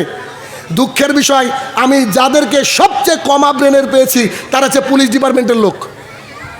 ভার্বের পরে এস বা ইয়েস যুক্ত হয়, এইটা বোঝাতে আমার 3 মাসও সময় লেগেছে। পুলিশ ডিপার্টমেন্টের কথা বলছে, আর তারা আমার গাড়ি দাঁড় করে বলছে ইনস্ট্রুমেন্ট কোথায়? আর 14 গোষ্ঠীর ক্ষমতা না ইনস্ট্রুমেন্ট বানান করা। এই জন্য বললাম, আল্লাহ রসুল বলেছে বিনা কারণে মানুষকে মারবে, তারা তো জান্নাতে যাবে না, জান্নাতের গন্ধ পাবে না। না, ভালো সিভিকও আছে না, তো যাক, আমার অনেক ছাত্র আছে, ওরা খারাপ না। 2, নেশাউন, মহিলারা কাছে আতুন পরে থাকবে, আর আতুন উলঙ্গ পোশাক, মাইলাতুন মামিলাত, রাস্তা দিয়ে এমন ভঙ্গিমা করে হাঁটবে যেন নারী এমন করে হাঁটছে পুরুষ যেন তার দিকে তাকায়। এরকম নারী আছে না নাই? যে নারী বাড়িতে সারাদিন আছে, ওন্না ঠিক করার নামগন্ধ নাই, ও যখনই বাইরে গেছে ওন্না ঠিক আছে, তারপর ওন্না ঠিক করে, মানে কি ওই ইন্ডিকেটার দেয়। সোজা কথা, খারাপ লাগছে? আল্লাহ রসুল বলছে এরা তো জান্নাতে যাবে না, জান্নাতের গন্ধ পাবে না। 1 মিনিট বলে রাখি, আল্লাহ রসুল সাল্লাল্লাহু আলাইহি সাল্লাম জান্নাতের গন্ধ কত দূর থেকে পাওয়া যায়? আল্লাহ রসুল বলছে মাত্র 40 বছরের দূরে রাস্তা থেকে। না, আল্লাহ রসুল মাত্র বলেননি, আপনাকে বললাম কত দূর, কত রাস্তা থেকে? 40 বছরের দূরের রাস্তা থেকে জান্নাতের গন্ধ পাওয়া যায়। যে মহিলারা জিন্স পরে, চুল কেটে ছোট করে, যারা নিজেকে মডার্ন মনে করে, তারা তো জান্নাতে যাবে না, জান্নাতের গন্ধ পাবে না। 1450 বছর আগে মুহাম্মদুর রাসূলুল্লাহ সাল্লাল্লাহু আলাইহি সাল্লাম এটা বলে গিয়েছে। সো সাবধান, নিজের পরিবারকে এই ফিতনা থেকে বাঁচান। গাজার যারা চলে গেছে তাদের জন্য দোয়া করুন। ওয়াকাফের যতটুকু পারবেন এই বিষয়ে আরও গভীরভাবে জানুন, আর সুন্দর আন্দোলন গড়ে তুলুন। সরকারের কাছে গিয়ে মাস পিটিশন জমা দিন, যাতে করে এই ফিতনা থেকে আমরা বাঁচতে পারি। নইলে আপনি আমি হয়তো চলে যাব, আমাদের সন্তানের জন্য এমন একটা পৃথিবী রেখে যাব যে আমাদের সন্তান আমাদের সুনাম করবে না, গালি দিবে। সো এই বিষয়ে সতর্ক সাবধান থাকতে হবে। পরিশেষে এসে একটা কথা বলছি, তা হচ্ছে আপনাদের ইসলামপুর যুব শক্তি একটা সংগঠন রয়েছে। এই সংগঠনের কাজ হচ্ছে অসহায়, গরিব, দুস্থদেরকে বিপদের সময় আর্থিক সহায়তা প্রদান করা। এটা সবারই সৌভাগ্য হয় না। আপনার অর্থ দিয়ে, অর্থায়নের মাধ্যমে একটা মা যাকে তার সন্তানটা দেখে না, তার বাড়িতে রাতের অন্ধকারে 25 কেজির একটা বস্তা, চালের বস্তা পৌঁছে দেওয়ার জন্য কাজ করে ইসলামপুর যুব শক্তি। কারোর বাড়ি হঠাৎ করে আগুন লেগে পুড়ে গিয়েছে, ওই সময় সে হোমলেস, ফুডলেস, ওই সময় ইনারা গিয়ে সাহায্য সহযোগিতা করেন। রামাদান মাসে অসহায়দের বাড়িতে ইফতারি সামগ্রী পৌঁছানোর জন্য ইনারা পরিশ্রম করেন। তবে ইনারা যুবক, ইনাদের একটা গতি রয়েছে, করার ক্ষমতা রয়েছে, কিন্তু আর্থিক সচ্ছলতা অতটা নাই। ওনারা আবেদন করেছেন আপনাদের কাছ থেকে যাতে কিছু আর্থিক সহায়তা পাওয়া যায়। আপনার সেই টাকাটা কোনো এক অসহায় বৃদ্ধ বৃদ্ধা মা বাবার মুখে খাবার উঠবে, কোনো এক ভাইয়ের পুড়ে যাওয়া বাড়ির একটা টিন কেনাতে সাহায্য করবে, কোনো এক অসহায় দরিদ্রের ট্রিটমেন্টের জন্য আপনার টাকাটা কাজে লাগবে। তো তাই আর্থিক সহায়তার জন্য আমাকে আবেদন করা হয়েছে, বলতে বলা হয়েছে। যেহেতু আমার পরবর্তী সময় মনে হয় 2-5 মিনিট কেউ কথা বলবে, তারপরে রাহুল চলে আসবে, আপনারা তার বক্তৃতা শুনবেন। আচ্ছা, ভলেন্টিয়ার কারা আছেন ওনাদেরকে আমি রিকোয়েস্ট করব, ওনারা আপনাদের কাছে একটা ব্যাগ বা চাদর, ভাইদের কাছে ব্যাগ আছে না? শুনছেন? ব্যাগ আছে, ব্যাগ, হ্যাঁ, ব্যাগ নিয়ে একটু লাইন বাই লাইন ঢুকতে শুরু করুন। আপনারা পকেটে হাত দেন, যার যতটুকু সামর্থ্য একটু বেশি করে দিবেন। রাসূলুল্লাহ সাল্লাল্লাহু আলাইহি সাল্লাম বলেছেন, যান চলেন, কিয়ামতের মাঠে 7 শ্রেণীর মানুষকে আল্লাহ ছায়া দিবে। তার মধ্যে 1 শ্রেণী মানুষ হচ্ছে তারা যাদের ডান হাত কি দিল, বাম হাত বুঝতে পারলো না। আপনারা নিজের মানিব্যাগে পকেটে হাত ঢুকে যে যতটুকু পারবেন না দেখে বেশি করে দান করার চেষ্টা করুন। আপনার এই দান বিফলে যাবে না বলে আমরা আশাবাদী। কেননা ইসলামপুর যুব শক্তি ভাইয়েরা তারা এই তাদের আর্থিক সহায়তা গরিব দুঃখীদের কাছে পৌঁছে দিবেন। যার সন্তান তাকে দেখে না, হয়তো আপনাদের এই সামান্য প্রচেষ্টার মাধ্যমে সে একবেলা খাবার খেয়ে তার মুখে একটা অনাবিল হাসি ফুটে যাবে বলে আমরা আশাবাদী। দেখেন, গোলাপি কালারের একটা ব্যাগ চলে গিয়েছে, কয়েকজন গিয়েছে আমাদের ভাইরা, একটু তাড়াতাড়ি কালেকশন দিয়ে দেবেন ইনশাআল্লাহ। এটা এই মাহফিলের জন্য নয়, এটা জলসার জন্য নয়, এটা শুধুমাত্র অসহায় দুস্থ মানুষদের জন্য, অসহায় দুস্থ মানুষদের জন্য। আপনারা কেউ তাদেরকে মাহারাম করবেন না, 1-2 টাকা হলেও দিবেন, এটা আপনাদের বিবেক, আপনাদের বুদ্ধি, কারণ আল্লাহ আপনাদেরকে যতটা দেওয়া হবে এতটা আমি শত বলে কোনো কাজ হবে না। সো দিতে থাকেন। আর আমি যে ফিতনার কথাগুলো বললাম এগুলো নিয়ে আরও বেশি স্টাডি করেন, এগুলো নিয়ে আরও বেশি জানেন এবং একটা সমাজকে পরিবর্তন করার লক্ষ্যে আপনারা কাজ করেন। তো আর একটা কথা মাঝে বলে রাখি, মাঝে নয় আর আসলে শেষে, সেটা হচ্ছে আমি বহু বয়স্ক মানুষকে দুঃখ প্রকাশ করতে দেখেছি। তারা এসে বলে আমার 18 বছরের ছেলে 20 বছরের ছেলেটা নামাজ পড়ে না, আমি 5 ওয়াক্ত সালাত আদায় করি, ছেলেটাকে বলতে গেলে দরজা আটকে দেয়, সারা রাত ফ্রি ফায়ার খেলে অথবা ফেসবুক দেখে, তার সকাল হয় বেলা 9টায়। এরকম সন্তান আছে না নাই বলেন? তাদের সকাল হয় 9টায়, 10টা 11টা 12টা অবধি ঘুমায় পশুর মতো। তো আমি হিসাব করে দেখেছি এইসব সন্তানকে পরিবর্তন করা এখন অনেক টাফ। কেন বলেন তো? তাদেরকে তাদের পিতামাতা ছেড়ে দিয়েছে আগে। সো এখন যদি টাইট করতে যাই তাহলে থ্রেডটা কেটে যাবে। সো তাদেরকেও চেষ্টা করতে হবে, মানে দিনরাত নসিহতের মধ্যে রাখতে হবে। এই ইমান মাপার যন্ত্রটা থেকে দূরে রাখতে হবে। ইমান মাপার যন্ত্র নাম রেখেছি আমি। অন্ধকার ঘর হলে মোবাইলটা তার মালিকের চরিত্র জানে। রিলস দেখতে দেখতে কি দেখি আমরা, ঠিক না?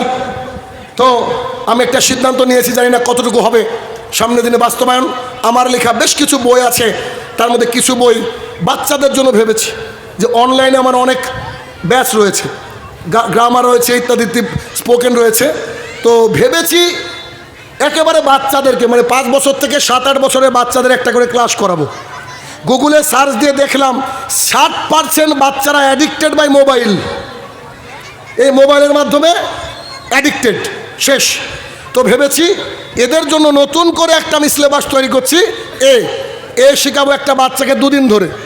A for Allah, A for অ্যাপেলও থাকবে, কিন্তু আল্লাহকে, আল্লাহ কোথায় থাকে, আমরা কি কি করলে আল্লাহ দেখে, আল্লাহর আড়ালে কিছু করা যায় কি না। যদি এভাবে সমাজটাকে পরিবর্তন করার চেষ্টা করছি, জানি না, দোয়া করবেন। আর যদি মনে করেন যে আপনাদের কোনো সন্তানকে ভর্তি করব, কমিটির কারো কাছ থেকে আমার নাম্বার নিয়ে হোয়াটসঅ্যাপ করবেন। যদিও সবসময় ফোন ধরতে পারি না, আর হোয়াটসঅ্যাপে বর্তমানে যে পরিমাণে মেসেজ আমাদের কাছে আসে, আপনারা হট করে হয়তো মেসেজ করলেন, শাহিনুর রহমান অ্যান্সার করছে না, তো খুব ঘ্যাম হয়ে গেছে, দাম হয়ে গেছে, এটা যদি মনে করেন ভুল হবে। আমাদের মোবাইলে 2-3 দিন পর পর মোবাইল ওই যে মেসেজগুলোকে কী করি, নিড়িয়ে তুলে ফেলে দিই। তারপর আজকে মেসেজের সংখ্যা 8-9 হাজার মতন আর কি। যাই হোক, এত মেসেজ অ্যান্সার দিতে পারি না। তো সিদ্ধান্ত নিয়েছি বি ফর বিসমিল্লাহ। একটা বাচ্চা পানি পান করতে গেলে কখন বিসমিল্লাহ বলতে হবে, দরজা মারতে গেলে কেন বিসমিল্লাহ বলতে হবে, বিসমিল্লাহ না বললে কি তার ডিসপিউট হবে, এই বিষয়টা শেখানোর চেষ্টা করছি এই বছর থেকে, এই মাসের পরের মাস থেকে ইনশাল্লাহ। যদি কেউ চান তাহলে এতে উপকার হবে 2টা মানুষের। কার? ছেলে তো একা ক্লাস করতে পারবে না, তার মা থাকবে অথবা তার বাপ থাকবে, তাহলে দুজনের উপকার হবে। সো এটা আপনাদের নিজের ইচ্ছা। যদি সন্তানকে মনে করেন যে ভালোভাবে মানুষ করব, then you can message to me, এটা আপনাদের বিষয়। অতএব হে আমার প্রতিপালক, এতক্ষণ যে আলোচনা করলাম মাবুদ, এই আলোচনার মাধ্যমে আমরা যেন সবাই উপকার লাভ করতে পারি, আল্লাহ তুমি সেই তৌফিক আদা করো, আল্লাহুম্মা আমিন। হে আমার প্রতিপালক, গাজার বুকে যত মানুষ তোমার কাছে চলে গিয়েছে মাবুদ, নির্বিচারে নির্দ্বিধায় চলে গিয়েছে মাবুদ, অনেক গ্লানি অনেক যন্ত্রণা তোমার কাছে চলে গিয়েছে মাবুদ, তাদেরকে তুমি জান্নাতুল ফেরদৌস দান করো, আল্লাহুম্মা আমিন। হে আমার প্রতিপালক, ভারতবর্ষের বুকে আমাদের উপরে যে বুলডোজার চালানোর চেষ্টা করা হচ্ছে, আল্লাহ এটা যদি পরীক্ষা হয়, এই পরীক্ষা থেকে পাশ করার তৌফিক আদা করো, আল্লাহুম্মা আমিন। হে আমার প্রতিপালক, সমস্ত মুসলমানের অন্তরকে তুমি উন্মুক্ততা দান করো, যাতে করে আমরা এর জন্য একটা বৃহত্তর মার্চ পিটিশন বা আন্দোলন গড়ে তুলতে পারি, আল্লাহ তুমি সেই তৌফিক আদা করো, আল্লাহুম্মা আমিন। হে আমার প্রতিপালক, যারা কবরের তলে শায়িত জানি না কি হালে রয়েছে, তারা যদি ক্ষমার যোগ্য হয় তাকে তুমি ক্ষমা দান করো, আল্লাহুম্মা আমিন। হে আমার প্রতিপালক, আমরা যেন সমকালীন ফিতনা থেকে বেঁচে সাবলীলভাবে সঠিকভাবে আমরা আমাদের জীবন পরিচালনা করতে পারি, আল্লাহ তুমি সেই তৌফিক আদা করো, আল্লাহুম্মা আমিন। আসসালামু আলাইকুম ওয়া রাহমাতুল্লাহি ওয়া বারাকাতুহু। মাশাআল্লাহ, মাশাআল্লাহ, আলহামদুলিল্লাহ। এতক্ষণ